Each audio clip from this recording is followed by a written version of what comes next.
Okay, welcome back to Sex, Race, and Class. I'm your professor, Dr. Jonathan P. Grant. And today we are going to talk about understanding social class. Understanding social class. And here you should have read chapter 5, Living the American Dream. So if you open up your PowerPoint, you will see the PowerPoint entitled The American Dream, Social Class.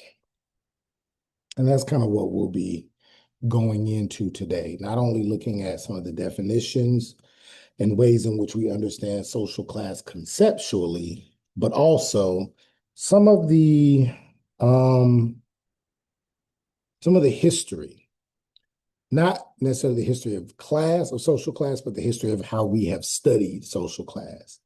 Some of the theories and theorists that sociologists have created, and even some that sociologists have not created, but they have contributed to the discipline of sociology, that we have used and studied in order to create a basis for understanding social class and socioeconomic status. So here we go.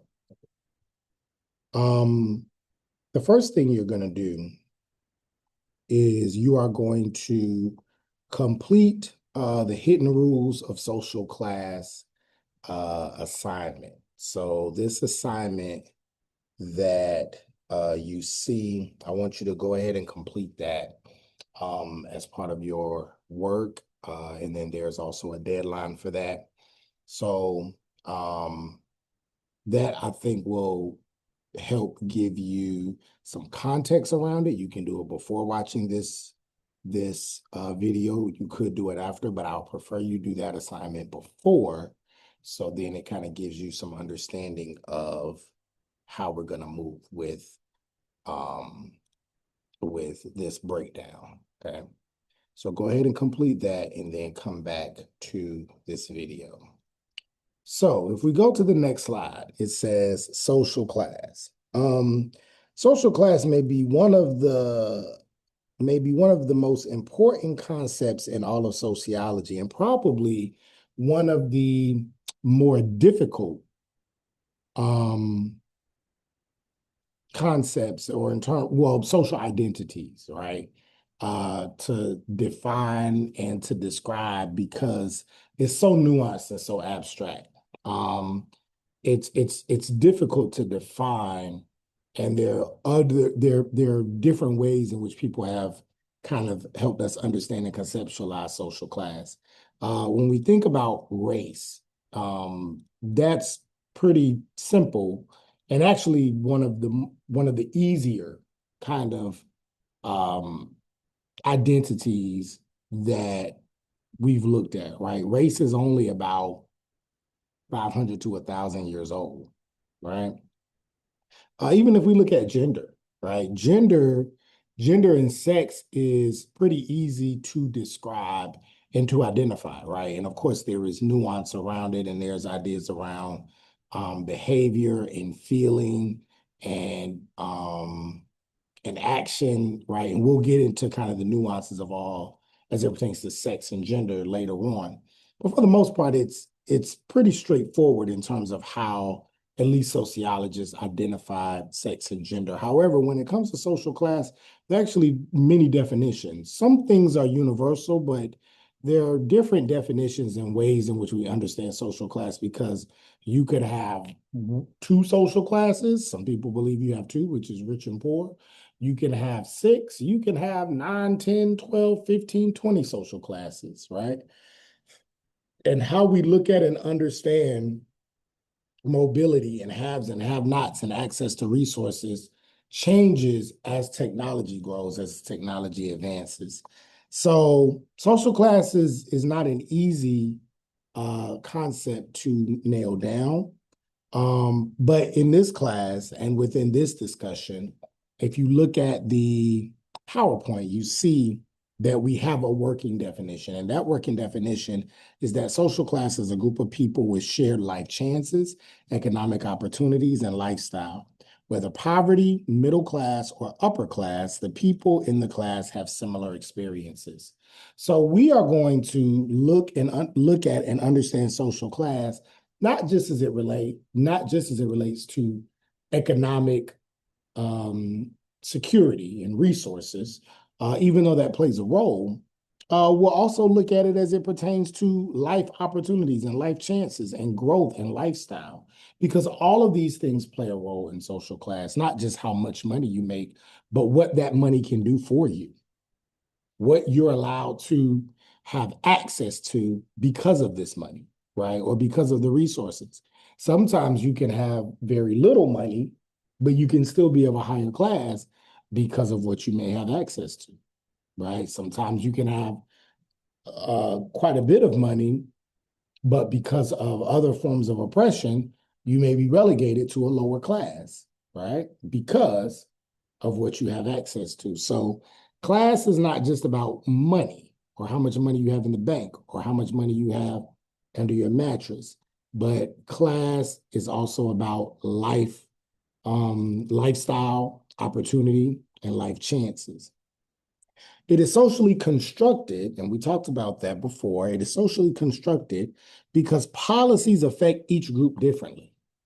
So, how we understand and how life gets played out and carried out as it pertains to social class and how much money you have and what you have access to and the type of life you can live, that gets played out through policies. That gets played out through the laws that are passed by our government officials, right? That gets played out through legislation. That means that upper class during one part of your life can mean something different than upper class in another part of your life, right? You can be a millionaire at 30 with a job that has benefits, and that can mean one thing. But then you can be a millionaire at 75 with no health benefits, retired, and that may feel very different. I'm going to tell you, it feels a lot better at 30 than it might feel at 75, depending on what else you have going on, right? Again, laws can dictate what class looks like for different people, right? So if you are a person that has a lot of money, if you're a millionaire, but you're living in a pre-Jim Crow or a Jim Crow era, where regardless of how much money you have, you can't live in a certain neighborhood, you can't go to a certain school, you can't open certain businesses in certain places, then that money may not mean as much as if you were a millionaire outside of a Jim Crow society.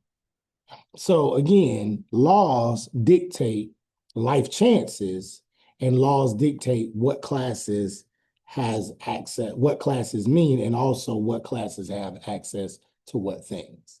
So that's what we mean when we say it's socially constructed. So let's break down some of the elements of social class. You have money, you have income, which is the money that is made through labor. So when we think about income, income is strictly you go to work, you get paid. That's your income, right? You exchange your labor for money. Wealth is different because wealth is passed down from generation to generation. Wealth is ownership. Wealth is money that you are not making by trading labor, but money that you're making through investments, money that you are making and you're seeing it grow over time. That is wealth, very different from income. And then education is another part of social class because it dictates what schools you can go to. Social class can dictate what schools you can go to. Your child may be able to go to a certain type of school because you are of a certain type of social class. When you have a certain social class, then your child can go to a certain school. But if you are not of that social class and your child may not be able to go, that may limit where you can go. The more money you have, the more access you have, the more access you have to diverse forms of education. Notice I did not say that the more money you have, the better education, because that's not necessarily true.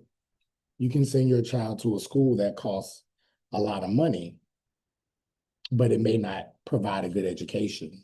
Your child can go to a public school, but that public school could have phenomenal education. So notice I did not say that the higher the income, the better the education, but the higher the income, the more options you have. So you can choose a public school, a private school, an independent school, a charter school. You can choose to homeschool when you have more money, more resources, more income or wealth. Also, social class dictates social connections. So, what clubs you're a part of, what organizations you're a part of, where you get your news, right? Who you know that can connect you to certain people and certain things, right? Who your friends are, or who your colleagues are, who your neighbors are. That can depend on money, wealth, income. Okay. And then lifestyle, the type of neighborhood that you can live in, maybe the types of foods that you can eat or the restaurants you can go to. That can be determined by your social class, right? If you're able to eat all different types of food, you're able to do that if you have a certain, certain amount of money. Have a certain amount of money, then you may be able to eat different types of food, or you may be able to travel to places or afford restaurants that make special types of food. They may be more expensive, but now you have different experiences. Or you can travel, and as you travel, you may eat different types of food in your travels. So lifestyle definitely plays a role in or social class plays a role in the lifestyle that you can have. So now let's do a little bit of background work so that we can look at what we mean when we talk about social class and what previous theorists and academicians have said as it pertains to social class. Um, and when we do that, we find in our next slide that social class and the study of social class dates all the way back to the Industrial Revolution, because in the, let's say, early part of the 19th century, and we're only talking about the United States, in the early part of the 19th century, the United States was roughly an agrarian society. So while there were, yes, haves and have-nots and people who had money and rich people and poor people, et cetera, for the most part, you had, um, two, maybe three classes. You had farmers, you had owners, and then you had very rich, wealthy planters, right? For the most part. But as the Industrial Revolution began to take shape, and as we begin to move as a society from farmers to working in factories to becoming a much more mechanized society where machines began to do much of the work that human beings and human labor was doing, it started to change and grow and shape who had money, how many people had certain types of money, and how many classes we had. And we moved from things being a little more simple and binary to two, maybe three classes, to now you have maybe poor people, you may have working class people, you may have middle class people, you may have managers of the factories that make more money, you may have factory owners, you may have people that own multiple factories. And then you have the ultra billionaires, people like your Rockefellers or your Carnegies, or these types of people who own steel, who own oil, who have monopolized markets, right? So these are the types of things we see when we see the Industrial Revolution. And as these things begin to take shape, certain economists, philosophers, historians, and then this budding discipline called sociology, these sociologists begin to look and say to themselves, it may be something here. This is something worth looking at because we're starting to see how this technological boom of railroads and planes and factories and machines is starting to change who has access to what money, and also has started to create these people who are making extreme amounts of money, making more money than ever before.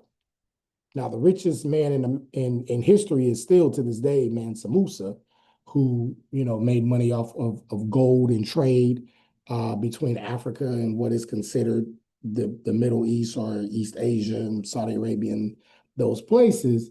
But now you have people that are the Mansa Musa of their day. Maybe not as much money, but of their day, they're the richest. And you have multiple people like this, right? And so you have folks like a man by the name of Karl Marx saying to themselves, well, this is starting to shape how we view each other as a society and how we interact as a society. And so Karl Marx was an economist, but a lot of his views and a lot of his thoughts began to shape what we now know and understand in sociology. He was convinced that societies are simply shaped by class, by economic organizations. And these economic organizations or social classes, they lead to social facts. And so to him, class was the basis of society. Class was the basis of society, and production was the center of social life. Class is the basis of society. Production is the center of social life, meaning everything is about production. Who can produce? Who can create? And not only who can create, but how can what you create contribute to the wealth and the growth of this society? So this is what Karl Marx began to study. This is what he began to write about, him and his friend by the name of Engels, right? His last name is Engels. And so if you read a lot of old books and works, maybe Religion as an Opiate of the Masses, or if you read Das Kapital, and if you read all these other texts, you'll see Marx and Engels as the authors of this work, looking at and studying class, specifically capitalism, right? This is where the birth of the study of capitalism really starts to take shape, especially from a sociological standpoint. And essentially, what Marx is saying when he's saying that class is the basis of society and production is the center of social life, what he essentially is arguing is that everything is based on supply and demand. Everything is based on access. Who has what? And what you have to trade in order to get what you need. Do you have to trade your body and your skills for money? Do you trade your time for money? Are you able to take money and trade that money in to make more money, but take on a larger risk? Who can do these things, and what does that mean for society? So for him, what is considered to be just and fair didn't really have to do with race, didn't really have to do with gender. That's not what he looked at. He more so said, no, the basis of what happens in our society happens based on money, based on resources, and based on class. And class is, for at least for Karl Marx, was largely due to economic attainment. And so that's what we see here. And what he helps us understand, especially when we look at social stratification. And when we talk about social stratification, essentially what we're talking about is a hierarchy of people. And what he contributes to our understanding of social stratification is that class, again, is the basis of it. And so who is considered to be on the lower strata versus who is considered to be on the upper or the higher strata is based on who has access to how much money. So poor people or people lower on the strata are people who don't have a lot of money. People who are in the middle of the strata are people who have a little bit of money but trade their skills or their body for that money. and get paid every Friday or every other Friday or whatever the work time is. Or if you own the means of production, which we're going to go into in a second, if you own the means of production, then you are considered to be in the upper strata of society. And that is what Marx contributes to our understanding of stratification and hierarchy. And so Marx studied social class for years and years and decades. And one of his conclusions was that social change comes when people between these classes begin to conflict with each other. And this is what we call conflict theory. Conflict theory. And basically, what he's saying is that what you have is you have the haves and the have-nots. You have the proletariat, which is the working class, people who work, right, for the bourgeoisie, which are the owners, the people who own the means of production, the people who own the factories. If we want to take it and apply it to, let's say, this university, okay, then we would be considered the proletariat. Faculty, staff, even students, right, would be considered the workers, the proletariat of the university system. The people who run the state, the people who run and own and donate and are on the board of this university, those are the people that may be considered the bourgeoisie. Right. It's a little bit different when you talk about universities because university, especially a public one, is run by state dollars. So it's a little bit different. But you kind of get the point, right? If this was a corporation, this was Netflix, right? Netflix, everybody who works for Netflix, they are proletariat. Now you have different levels. The janitor is a different type of proletariat than the vice president of content creation or the executive of documentaries, right? Clearly they're different, and I'm sure the pay is vastly different. And then those people are different from the board because Netflix is a publicly traded company now. It's not private. So they have investors, right? They have investors, they have boards, they have people who put in money into the company and then they expect a return. Those people would be considered the bourgeoisie. The executives, the directors, the vice presidents, the presidents of various departments within Netflix will be considered what we call, we're not going to go into this too deep, but what we may call the petite bourgeoisie. Right? These are what we may call the middle class. And then the workers, those who work a 9 to 5, go in, punch a clock, the janitors, the secretaries, even people who make pretty good money, but they work a 9 to 5, those people would be considered the proletariat. And what Karl Marx says is that when the proletariat and the bourgeoisie go at it, that's when change comes. When poor people are tired of being poor and tired of the rich exploiting them, that's when you see a change. That's when you see something different, right? And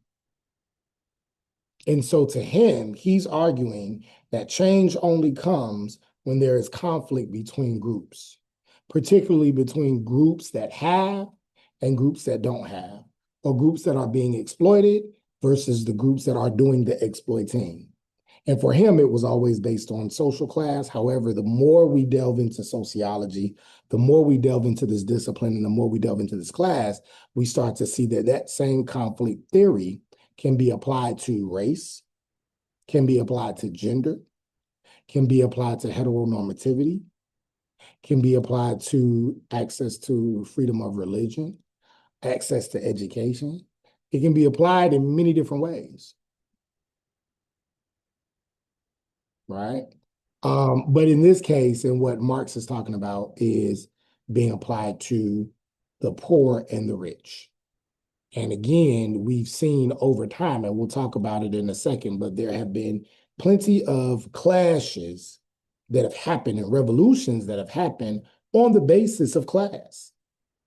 Haymarket Revolution, the creation of unions, the Communist Revolution, right? The Communist Revolution leading to things we know when it comes to the Red Scare, the Chicago riots, the creation of Labor Day, right? All of this, all the way up to most recently in the past 20 years, Occupy Wall Street and Feel the Burn. All class-based conflict. Again, class is relative to your relationship to production. So if you own the means of production, you are the bourgeoisie. If you have to work to maintain the means of production and you have to trade your body or your skill for a pay, then you are the proletariat. So ownership versus working for the owners. And so in social class, you have this ideology that Marx puts forth, where again, he looks at it from this very binary point of view of whether you own the means of production or you're selling your body or your labor for the means of production. However, Antonio Gramsci, who was a philosopher and a political leader, a political prisoner actually, came up with this notion of hegemony. And he says that the class that dominates production also controls educations and the institutions that disseminate information. And so his argument is that it's not just about money. It's not just about resources, it's about power. Those people who own the means of production now are able to own how society understands the world around them. Those people, and if we want to place it in a larger context, people who own the means of production and now make millions and billions of dollars, now these same people have influence over politicians. They may be able to give a certain amount to a political to a political leader or somebody who's running for president or governor or whatever position, and that person can then pass laws that may make it easier for that person to have a certain level of power. Now, there used to be laws that dictated and governed that, and there are still some laws, but as of recently, it's been a lot easier for people that have means and that have money to essentially buy their way into legislation. That's not the way a democracy is supposed to work, right? So also we know that people who have money also have power, and they have power over not just legislation or can influence legislation, but also media. So now they can dictate the news that goes out into the world. And if they want certain news to go out and certain people to know certain things, they could absolutely do that. Not only that, but the people in power and people who own the means of production can also affect education and can say, well, we want our children to know this, but we don't want them to know about that. And so what Gramsci is saying is that hegemony just means that those who are in power are not only in power financially and economically, they also control information and education. Capitalism is inherently unstable and leads to self-destruction. So essentially what Marx argues is that what he does is he studies capitalism, and his conclusion is that inherently it is harmful, and eventually it eats itself from the greed. It eats itself from the ignorance. It eats itself because of its lack of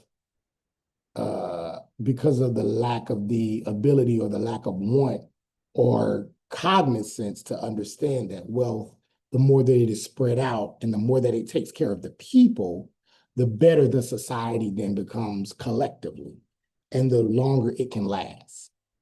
But the more the greed continues to eat at that society, the shorter that society will last. So as we move over to the next slide, we see again that people of a certain class will rise up and against the bourgeoisie, the owners, and super rich. And this is what we call class consciousness. When people begin to gain a consciousness of their social class and people begin to understand, oh, I'm not getting paid as much as I should, or these people are actually making more off of me than I am, or making more off of my skills and my time and my money, and my labor, etc. And then they begin to respond. And that is what we consider class consciousness. And so, if you will, I want you to look at this clip, this YouTube clip, and I want you to watch it. And then I want you to think, how do you see class consciousness being described in this clip, right? Just think about that. And then we'll come back. All right. So as you think about class consciousness, do you or can you think of any social class revolutions that have happened in history? Anything that you can think of? And I think if you can remember anything from your history classes, from documentaries, you may know that the French Revolution, right, was very much a social class revolution where people in France were literally, eating nothing, right? The whole concept or the whole phrase, let them eat cake, right, is based off of this social class revolution that was happening where the Parisians were extremely upset with the monarchy and how much money they were making um, and how they were creating so many palaces and esteemed landmarks, estates that they were building right in the middle of people who were poor and impoverished, and expected those people just to allow that to happen. And so eventually it led to the French Revolution, which really kind of influenced the world and influenced the way in which we understand democracy. Then you had the Haymarket riots in Chicago. Those were riots that were largely based on the needs and the desires of working class people who were being exploited in the 19th century here, right here in the United States. And then you had the labor movement, which led to the 5-day work week, the 8-hour work day, as well as the holiday of Labor Day, which celebrates the labor movement in the United States. So these are all examples of class consciousness that led to social revolutions that have influenced the way in which we understand social class today, right? What about in more recent years? Can you think of any social class revolutions? So one that we know of is Occupy Wall Street, right? Occupy Wall Street is absolutely one of those examples, right? Definitely one of those examples of even a more recent, I think in the past decade or two, we saw the Occupy movement influencing social class. Now, how we understand social class um, takes on various measures. Because again, class is not just about economics, it's also about lifestyle. And these lifestyles can differ. And this is why we say it's socially constructed, because it can differ based on the conditions, based on opportunities, and based on the economy for that matter. So the measure of social standing that takes into account multiple factors is what we call socioeconomic status. So when we start to look at things more out of more than just social class, but take on these other factors such as status and power and prestige, these things help us to understand not just social class, but another piece of social class, which is socioeconomic status. which means your social status as well as your economic status. So class usually has to do with economics. Class usually has to do with income and wealth. But status has to do with respect and prestige. So sometimes you can have a low class, but you can have high respect and prestige. Politicians have jobs that don't pay a lot of money, but they get a lot of respect and they have a lot of prestige, right? Then you have power, which sometimes you can have high class, high status, and high power, or you may have high class, low status, but a lot of power. There are people who don't necessarily have the the titles that are associated with power, right? Whether it be title related to politics, title related to corporate, some type of corporate relationship, any of these titles that may be related to class or status, but people can have power based on, let's say, their last name or who their mother or father may be, or who their grandfather or grandmother may be. So all of these things, status, power, prestige, class, all of this coupled together helps us to understand what we call socioeconomic status. And then you also have cultural capital. Cultural capital is just the norms, the ideas, the culture, the ways of life, the traditions that we learn that help us in class mobility. So the cultural capital are some of the things that you may be able to embody. Let's say maybe a certain type of speech or language, certain types of music that you may understand or know or be familiar with that you can share with people who all share a certain social class.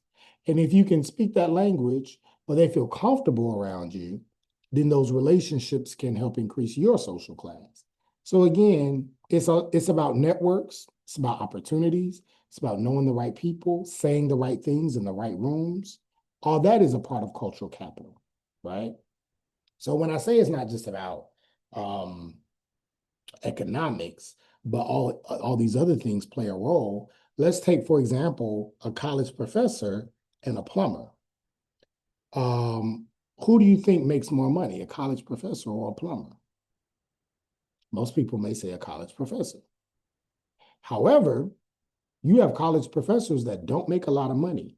They may make $30,000 a year, $40,000 a year, 50. And you have some plumbers that make 20, 30, 40, and other plumbers that make 150, 160, $200,000 a year. Just depends on the work, depends on if they own the company, depends on how high they are in the company, or depends on the type of clientele that they have. So that could differ, right? However, the status of a college professor is very different from the status of a plumber. If someone is on TV and they're talking about a specific social issue, and there's a panel, and they say, we have Dr. Such and Such, who was who was a professor at this university, coming to talk to us about this thing that he has studied for however many years, people may perk up and they may listen because they take that position and that status seriously.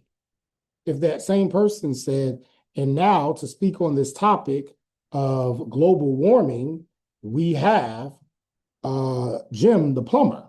He's been a plumber for 20 years, and he's going to talk to us a little bit about global warming. Some people may look at that as weird because that may not be seen as a position of high status, even if he makes a lot of money. So again, class, status, power, capital, all of these things play a role in one's socioeconomic status. All right, so let's look at an example, right, of class, right, and how class can be broken down. So we have what some people may consider at the very bottom is the lower class, right? Or poor, right? And this group of people are considered to be at the very bottom. And then you might have the upper lower class. These people may be considered like solid, respectable people. They may be people who clean houses, people who have very basic jobs, 9 to 5s, get paid based on hourly work. Then you have the lower middle class. So these may be your slightly educated people, maybe people with bachelor degrees, your teachers, human resource officers. This is your lower middle class. Your upper middle class would be your business professionals. These may be people who have master's degrees or professional degrees, maybe PhDs. So this may be your upper middle class. They have some education. They are considered to be polished people.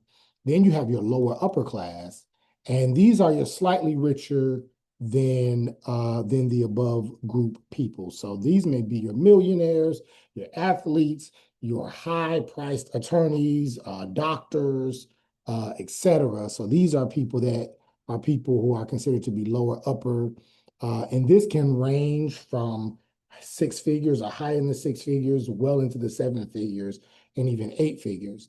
But when you talk about upper class, this is your old family elite, right? This is old money. This is money that's passed down from generation to generation. And this type of group is a group that likely is going to be very small. More than likely, they are building money and resources and opportunities, and they are spending money, not that they've made, and maybe not even that their parents had made, but they're probably spending money that their grandparents or their great grandparents have made. Doesn't mean that that money can't run out. Because I just learned about, I forgot, was it the Stalins? uh Wasn't the Rockefellers, but it was some wealthy family that I think owned steel or something like that. I can't remember, back in like the 1800s, and they made a lot of money. And that family, it took them over 150 years, almost 200 years, but they actually lost most, if not all, of that money. And I think the last of that family dynasty is Anderson Cooper. If you're familiar with Anderson Cooper, he is a CNN correspondent person. And he has money, but he has to work. He actually did not receive a trust fund from that family, and he is a member of that family. And typically, those people who are members of that family, everybody receives a certain amount of money. Everybody receives a trust fund. And he did not, because there was no money left. And that family actually lost the money. Um, and it was just from bad investments. It was from spending generations and generations of overspending and mismanaging the money. And I took almost maybe 200 years, but they eventually lost all of it or most of it. So it can happen, and that's unfortunate because they were one of the richest families, like again, with the Vanderbilts, with the Rockefellers. They were a family along those lines. So, but that is what we would consider upper class and old family elite money. Um, Now, how unequal is wealth in the United States today? Do you think it's the most unequal society? Would you say it's the least unequal society in the world today? And on a scale from 1 to 10, how do you think the US ranks when it comes to being equal or unequal in terms of wealth? And I want you to look at this video. It's a very interesting video. I show it to all my classes, and I think it will blow your mind when we look at where wealth is and how wealth is distributed in the United States.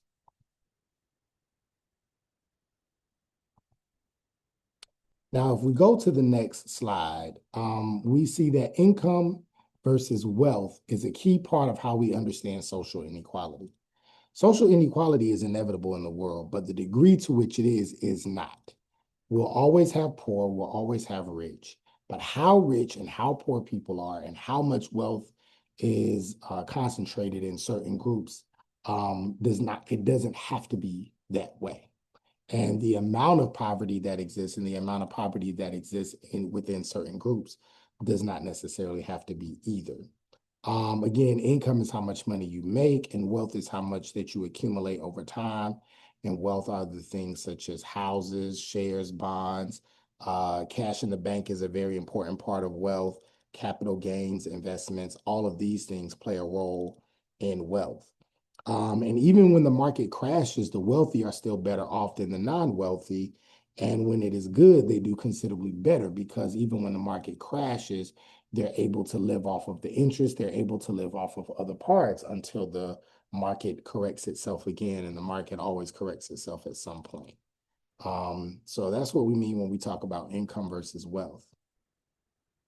And so now, essentialism, the members of the cognitive elite practice this kind of essentialist idea, and we've talked about this before, where they feel as though people within this group are naturally better at certain things, naturally smarter, naturally more likely to be successful. And so there is this social perspective that says that marriage leads to mobility and divorce often leads to downward mobility, especially for women. And so, because of that, there is this idea that you want people in certain class groups to only marry or have children or create families with other people of certain class groups because of this essentialist mindset that they have the same behaviors, thoughts, strategies, intelligence, etc. And that's not necessarily the case, right? But that is the idea because it helps us to then, or it helps people to then perpetuate their classist ideas. And many times those classist ideas are related to race, racism and sexism as well. But why do you think that marriage leads to mobility and divorce often leads to downward mobility, especially for women?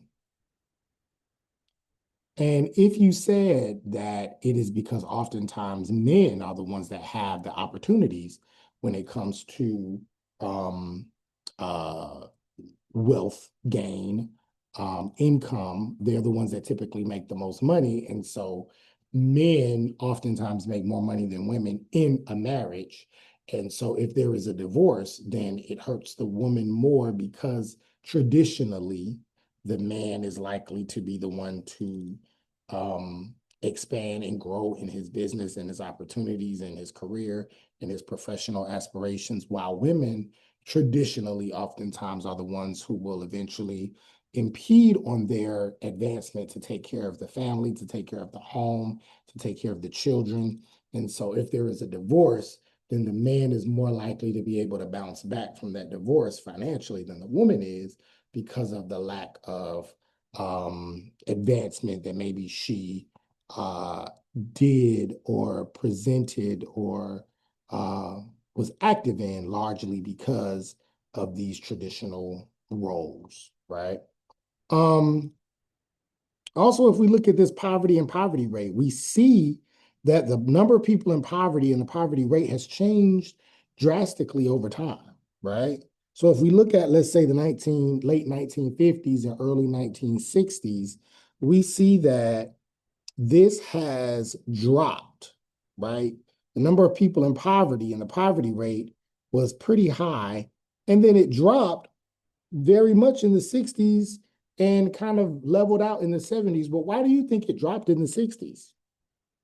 And if you know anything about history, you know that the 1960s was when there was the fight for civil rights, right? So you had the March on Washington, you had the marches, the civil rights movement with Dr. King that fought for racial rights and human rights for Black people, poor people, immigrants, etc. Also, that was during the time where the women's rights movements began to take shape as well.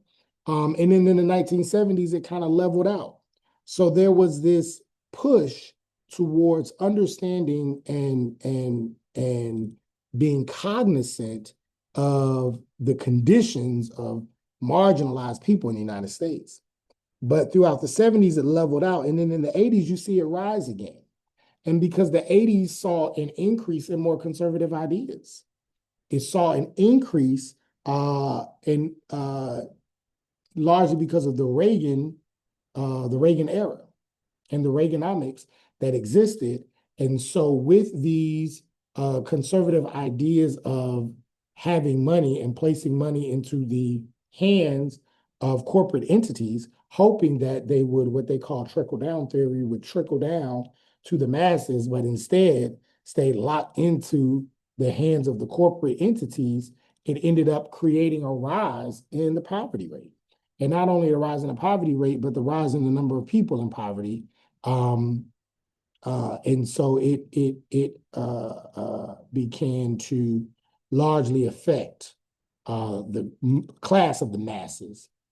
And you don't start to see it go down until the middle part of the 90s. That's during the Clinton years when there were, again, more social programs and there was more of a focus, right, on addressing the issue of poverty and the conditions of marginalized people in the United States. And then you see a large increase from the 2000 to 2010, and the poverty rate slightly increasing in percentage as well.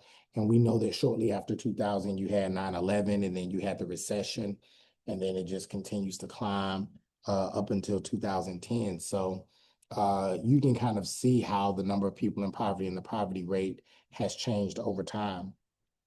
And if we go to the next slide, we see that we can't really talk about class without talking about race and how social class is again coupled with race, because during the 1950s and 60s, when Americans were at war, African Americans could not participate in some of the class-based programs that were put forth by the government that allowed for former soldiers to be able to access the GI Bill, which gave veterans housing loans, college scholarships, and business loans to then help them in the wealth building process.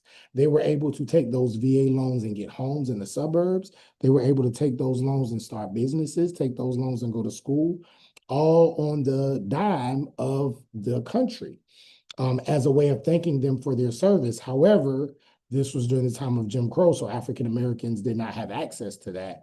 And so they did not have that leg up when it came to the opportunity to build wealth.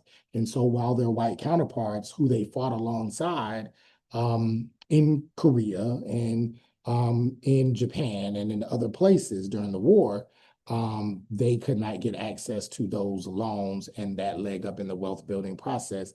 And again, which is why things like affirmative action or things like ideas like reparations are continually pushed in many communities, because it balances out or helps us to understand that there was this, and there were initiatives that purposely were denied to certain groups of people that allow for millions and billions of dollars to be placed in certain communities while keeping others at a disadvantage. And the future of those communities continue to benefit from those disproportionate advantages. And so that's what we see when we couple race and class together. And of course, when we just talked about Reaganomics and the trickle down policies that affected poor people in the US, particularly people of color and African American people specifically. And so with that comes resistance. There have been much resistance to a lot of the class-based discriminatory policies that have been very popular in the US all throughout the 20th and the 21st century. We talked about Occupy Wall Street. There was a whole Feel the Burn movement when Bernie Sanders was running for president, and other movements that have existed to deal with, to help deal with many of what Karl Marx was talking about in the 1800s with this class conflict of the proletariat and the bourgeoisie. And so we see a reoccurrence of these things even in the 21st century, right? And so I think it's very important to continue to have these conversations and help us understand how these class conflicts have affected us historically, how also affect us today, and ways in which we can use our voices, our power, and our influence to continue to help do what is right for people, the workers of the country in which we live. With that being said, I want you to make sure that you complete your assignment or assignments for this week.